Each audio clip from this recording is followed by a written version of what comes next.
Okay, folks, so once again, we're in video time. You should be working on that test with the intention of turning in on Friday, but since we haven't had a class in between, if it gets in by Monday, that is the absolute deadline.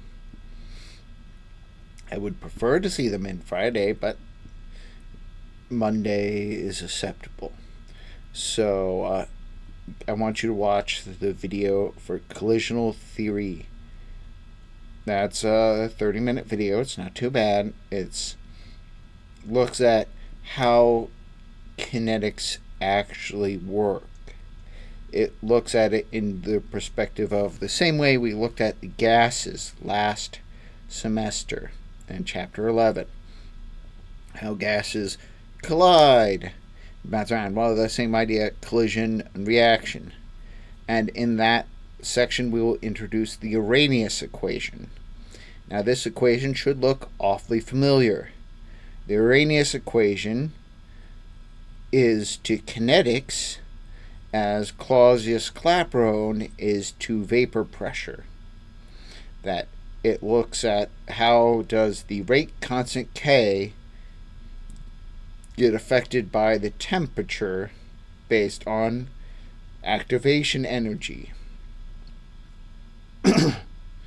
It's the equation that essentially gives us for every 10 degrees Celsius, we see practically a doubling of K. But we can actually measure that real value with this equation. The same way, Clausius-Clapeyron looked at how temperature saw an increase in vapor pressure. So I want you to watch that video. Now, in the meantime, I'm going to look at a few homework problems on both Chapter 13 and Chapter 14. I'm going to open these up. Chapter 13, solutions. See, try a couple difficult ones here. Assuming this will load. Of course it will.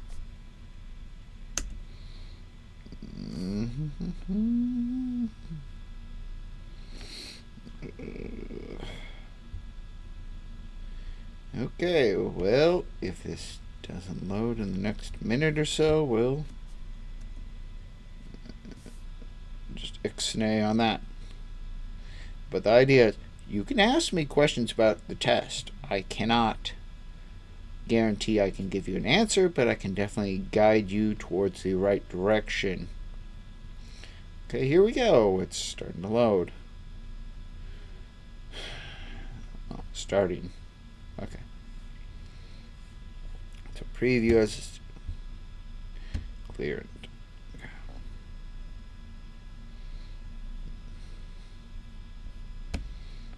Assignment.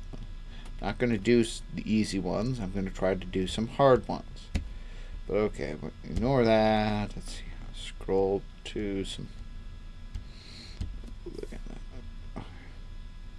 Saturation. This one, for example, you have to use the graph. I'm not going to work on it completely, but the idea is it shows the solubility at temperature. 1 liter pure water. At 40 degrees C, 500 grams of each is mixed. At 40 degrees C, how much lead is soluble? Like 750. So if I had 500 grams, it's all soluble. 0 is left. KCl at 40 degrees C, about 400 grams are soluble. How much is left? About 100 grams. At K2CR2O7, about 200 grams is soluble, so say 300. That should be sufficient. Because remember, this is solubility, so it's asking how much is left. So solubility in reactives, you can use those to answer the question. Let's see. This is just like a test question. Solubility is directly related to concentration. By constant, it's literally concentration times a constant is equal to the pressure. Or sorry, pressure times the constant is equal to a concentration. So if I have a new pressure, so I can use these two numbers to find the constant. At a new pressure, I can find a new concentration. That's easy enough. I'm not even going to work that one out. 3.6 grams of solute, 12.8 grams of solvent. What is the mass percent? Remember, mass percent is total mass. It's mass of solute over total mass. 15.9. Okay. Yep. Skip. Molality. Since it gives you grams, you turn grams to moles. Turn grams of water to kilograms of water. That's pretty straightforward. Molality. The hint they give you is it's aqueous solution. So make the assumption 3.82 moles of A and 1 kilogram of water because it's aqueous. So 3.82 moles of A. Figure out how many moles is 1 kilogram of water, and so you can figure out the moles, the mole fraction. Let's see. Vapor pressure, pure benzene. The vapor pressure of solution made by dissolvent 16.5, 26.7. So non-volatile. So you're going to you need to find a mole fraction. All you're going to do is you're going to find a mole fraction and multiply it by the pure vapor pressure. I'm really not working out some of these guys that don't have to be too hard. Okay, let's see. I want to work out something. Osmotic pressure. No, that's not bad. Maybe I'll do 15. Now, let me look at this. Diagram. Freezing point. This one's like you're looking at which guy separates the most. Which guy separates the most? Na2CO3 makes 3 ions. Cobalt bromide makes 4 ions. Ammonium bromide makes 2 ions. The most separation sees the lowest freezing point, the greatest depression, freezing points. So remember, we're at freezing point depression. Let's see. My 2.14 molal. The key thing here, I'm going to have to look at the colligative properties for water, but the key thing here is my I value. K3PO4 would form 4 ions. So you'd have a molality times 4 times a constant. Please note, it asks for the final value. The final value. So the boiling point is not going to be like 4 degrees. The boiling point is going to be like 104 degrees. So make sure you're figuring that out. I'm going to do 15 and 19. So let me write this down. 15. 2.50 grams of non-electrolyte is dissolved in water to make a 625 ml solution at 29 C. It exerts an osmotic pressure of 827 torr. So it asks, what is the concentration, the moles, and the molar mass. So I'm going to go to my doc cam. Okay, 2.5 grams. So the osmotic pressure, pi, is equal to, we're going to say this is non-electrolytic, so I is going to be 1, times M times R times T. T at 29 is equal to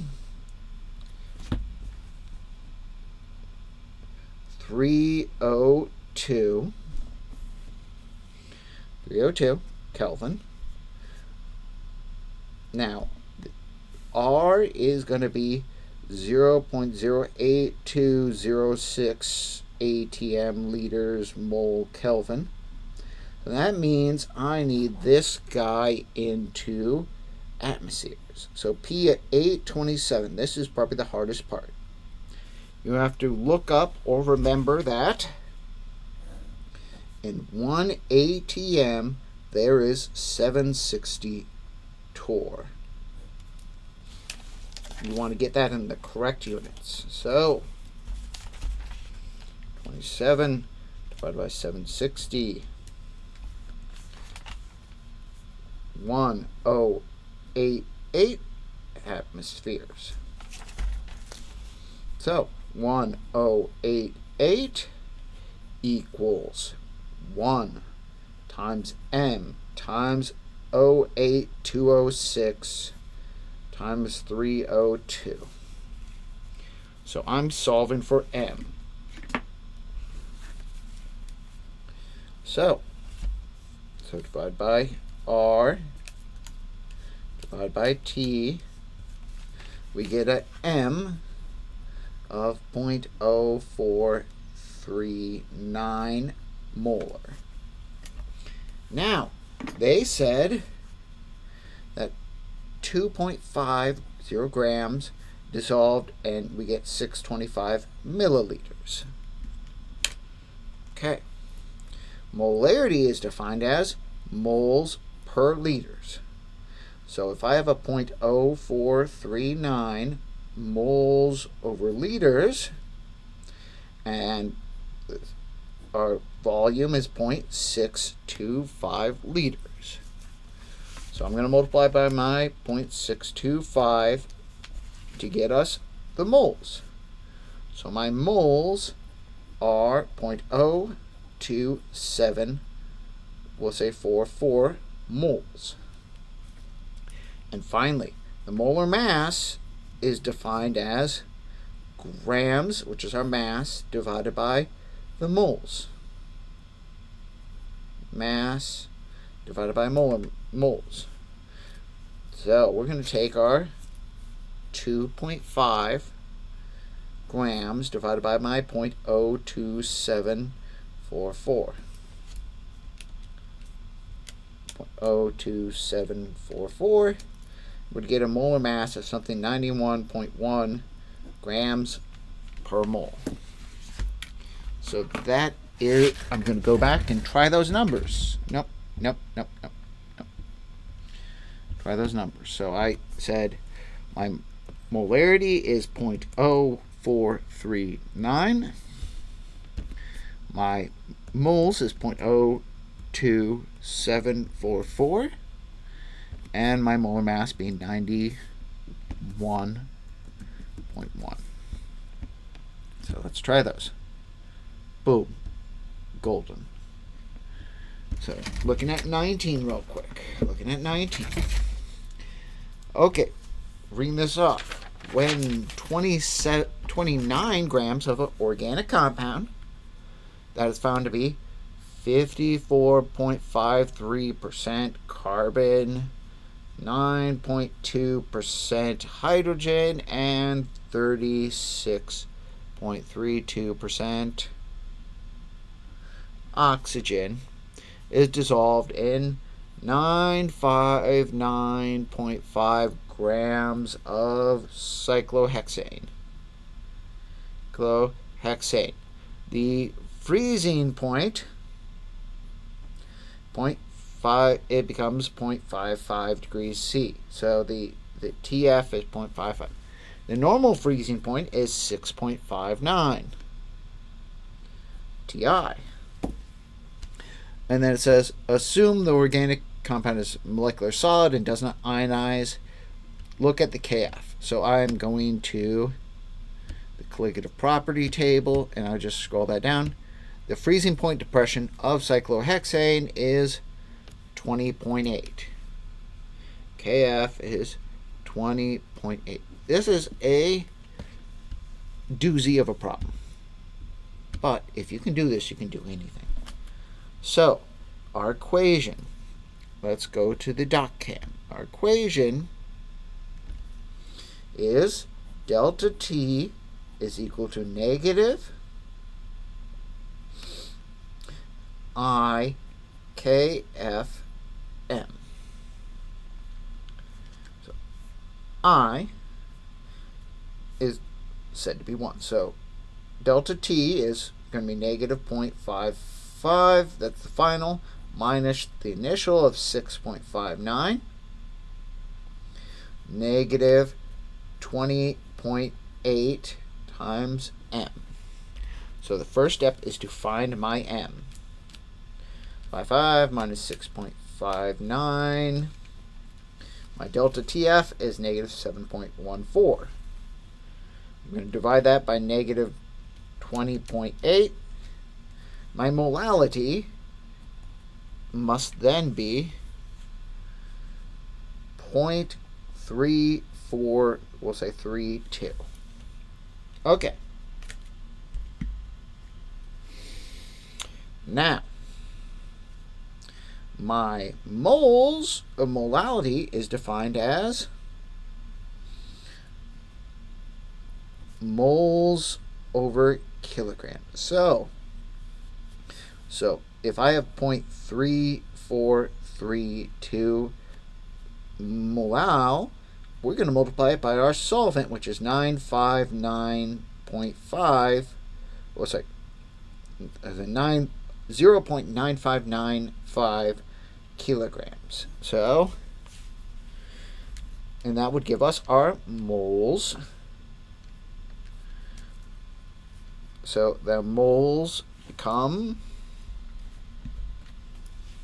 0.329, we'll say 4. And the molar mass, it said, well, we had 29 grams. So 29 grams divided by 0.329, we'll say 3, I'm going to say 6, and 329, 367.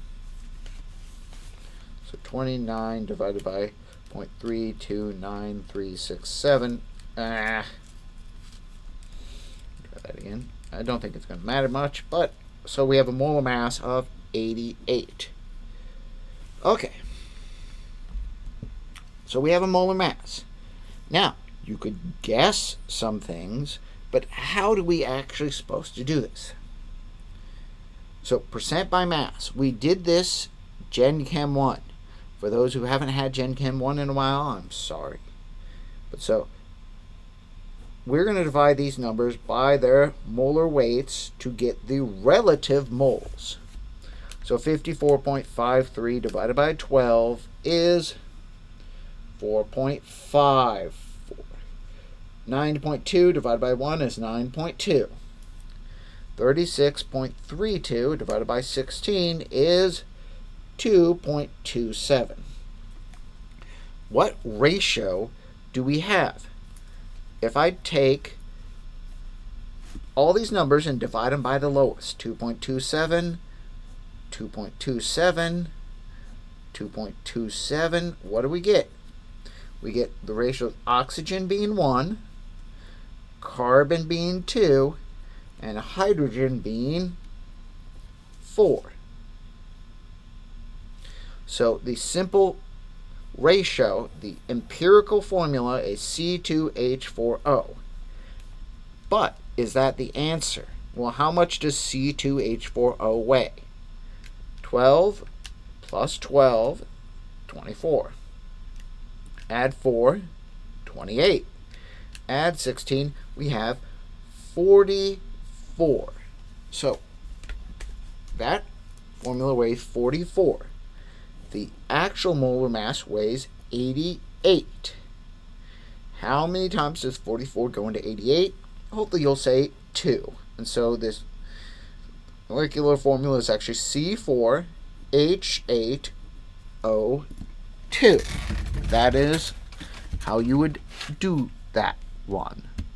So going into here, I'm going to scroll over, type in 4, 8, 2. Now yours may be completely different, so you got to work this out. But if you saw how I worked it out, you can do that too. Now let's keep looking. Let's see if I can get chapter 14 open quickly enough. Even though 14 isn't on this test, I'd like to at least look at a few problems from here.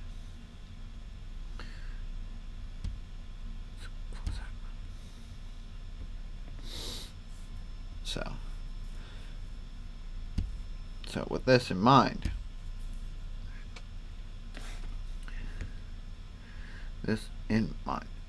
oh, sorry. Okay, so ignoring 1, 2 is pretty simple. So look at the order. You look at the rate law. What is the order respective with A? There is no coefficient, so it's understood to be 1. What is the order with respect to B? There's a coefficient of 2, so it's 2. What is the overall order? 1 plus 2 is 3. You're guessing what happens. You see like what order must have to be for those statements to be true. This is one you actually have to do some math. Looking at this, what happens to the rate when I double the amount? 0.875. If I double that, 0.875 becomes 1.75.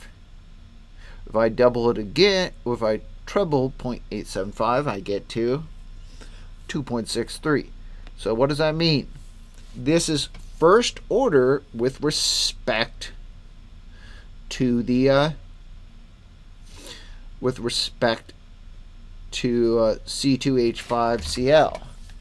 Now, since it's first order, we're going to take the rate and divide by your concentration.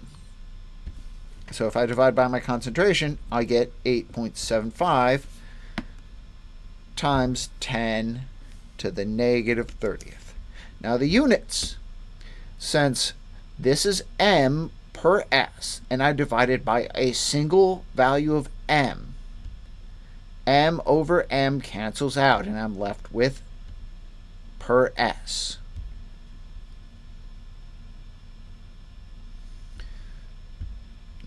That's not right. Now we got one that's a little bit trickier. Looking at this, when B increases, in fact doubles, the rate does not change. When A doubles, the rate changes. It looks like it quadruples. So we'd have to look at that, but you can find out our K. But the rate law would be rate equals K A squared. Since I'm dividing by two amounts of m, my units are going to be per m per s.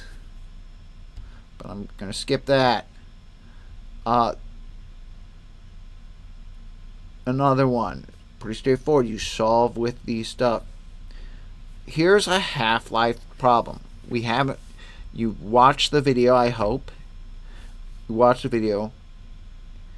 So how would you do something like this? 62 minutes. 43% of the compound is decomposed. That means how much is left? 57%. So since it's always a ratio, we can do... So looking at this, let's look at this real quick. Let's go 62 minutes. So 57% is left. So go to a.chem. The equation is ln AT over A0 equals negative KT. Well, if it started at 100 and ended with 57, you're going to say ln of 0.57 equals negative K times 62 minutes. This is how you're going to find K. Well, the half-life is ln 2 over K equals T1 half. So ln of 0.57 divided by negative 62 gives me a K of, K would be 0.0090, we'll say 66. And I'm going to say then ln 2 in parentheses divided by 0.009066. The half-life will be 76 we'll say 5 minutes. Now, does this make sense? Does this make sense? If after 62 minutes, almost half is decomposed, it's not going to take much more to decompose the rest to get to the second half. Now, the second order rate constant, we're given a concentration, we're given two values, we need to find a K. They gave us a K. They gave us two concentrations, so we need to find a time. You look up the second order equation, it's not bad. That's not a bad one. I'm not going to do that one. Initial concentration, we're given a time, we're given a rate constant. The hint, use the units to know that it's second order. Use the units. My one is per m per s, that is a second order. If it was m per s, it's zero order. If it's per s, it's first order. Zero order, yes. Looking at the graph. Remember, a graph, the where it is linear is where the order is. So this guy's clearly a second order. So you would plot 1 over concentration versus time, rise over run, and that would give you your K value. The slope is equal to the K. This one's beautiful. You can just literally plug in our numbers. 0, 2. This is what you can do with Excel if you know how to do it. 6. 1.66, 0.43, 0.28. So looking at this, clearly not linear in the zero order. If I click to that, oh, it's clearly linear in the first order, not linear in the second order. So it's first order. The equation y equals negative 0.21237, that negative k, that's our negative k. The slope is negative k, so our k is 0.21237. R squared tells us how well does this fit the line. So looking at that, you have to clear the data to do the next one. So make sure to clear it. And 15 and 16 are based on the Arrhenius equation, which we have not covered, but which is in the video you will watch today. So, and then beyond that is what we'll try to cover on Friday. Now, I tried to give you some help on some homework. Hopefully you'll find that useful. God help us if we're not on school on Friday, because this is ridiculous. Well, Have a good day.